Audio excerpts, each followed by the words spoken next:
अस्सलाम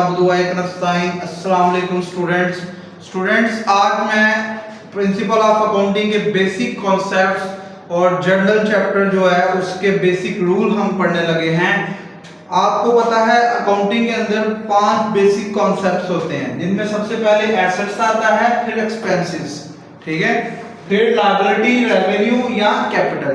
ये 5 basic concepts accounting के होते हैं। बहुत से लोग पूछते हैं ये डेबिट कब होते हैं, क्रेडिट कब होते हैं। तो आज मैं मुकम्मल तफसील के साथ इनके बारे में बताने लगा हूं कि एसेट्स कब डेबिट होते हैं, एक्सपेंसेस कब डेबिट होते हैं, लायबिलिटी कब डेबिट होती है, रेवेन्यू कब डेबिट होते हैं और कैपिटल कब डेबिट होगा।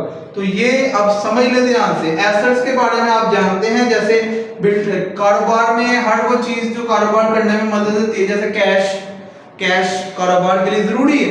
इस तरह बिल्डिंग है, फर्नीचर है, ये सारा कुछ क्या होता है, डेबिट एसेट्स, ठीक है। तो आपने ये समझना है एसेट और एक्सपेंस। एक्सपेंस से आप आगाह हैं, जैसे रेंट, कोई बिजली का बिल पे किया है, रेंट पे किया है, या कोई आपने सैलरी पे की है वर्कर को, तो इसको एक्सपेंसेस बोलते हैं। अब याद रखिएगा रूल्स में एसेट और एक्सपेंसेस की सेम नेचर है, ठीक है। एसेट और एक्सपेंस में अगर इजाफा होता है ना कारोबार में, यानी कारोबार में एसेट या एक्सपेंसेस ज्यादा होते हैं या एसेट ज्यादा होते हैं। ज्यादा कब होंगे, एसेट तब ज्यादा होंगे जब आप खरीदेंगे, एक्सपेंसेस कब ज्यादा होंगे, जब आप एक्सपेंसेस करेंगे। तो बेटा जब एसेट और एक्सपेंसेस में इजाफा होगा तो फिर ये दोनों क्या होंगे, डेबिट। यानी जब भी एसेट मतलब कैश, बिल्डिंग, फर्नीचर, जब भी इजाफा होगा ना इनमें, तो आपने किस साइड पे लिखना है इनको, डेबिट साइड पे।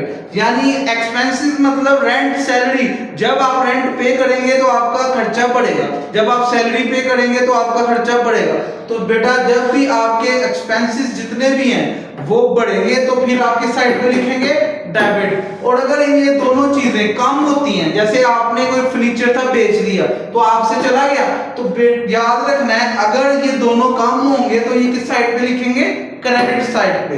ये आपने याद करना है, ये बेसिक कॉन्सेप्ट्स हैं। अक्सर पूछते हैं लोग सर मशीन डेबिट साइड पे लिखनी है क्रेडिट, तो बेटा आपने याद रखना है कि जो चीज कारोबार में आ रही है वो डेबिट साइड पे लिखेंगे, जो कारोबार से जा रही है वो क्रेडिट साइड पे लिखेंगे। तो सेल करके पैसे आएंगे जी, पैसे जो आते हैं जब आप कोई चीज सेल करते हैं, जैसे मशीन आप बेचते हैं तो कैश आता है ना, तो कैश आया कारोबार में तो डेबिट साइड पे लिखा जाएगा।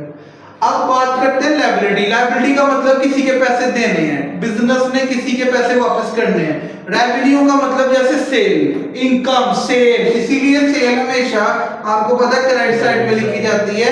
तो अब रेवेन्यू आपकी सेल होती है या सर्विसेज होती हैं। इसी तरह कैपिटल को कहते हैं कारोबार जब आप शुरू करते हैं उसमें पैसे लगाते हैं, इन्वेस्टमेंट, तो वो कैपिटल होता है आपका। तो याद रखिएगा इन तीनों का रूल्स क्या है कि जब इनमें इन तीनों चीजों में इजाफा होता है तो ये क्रेडिट साइड पे लिखी जाती है, ठीक है।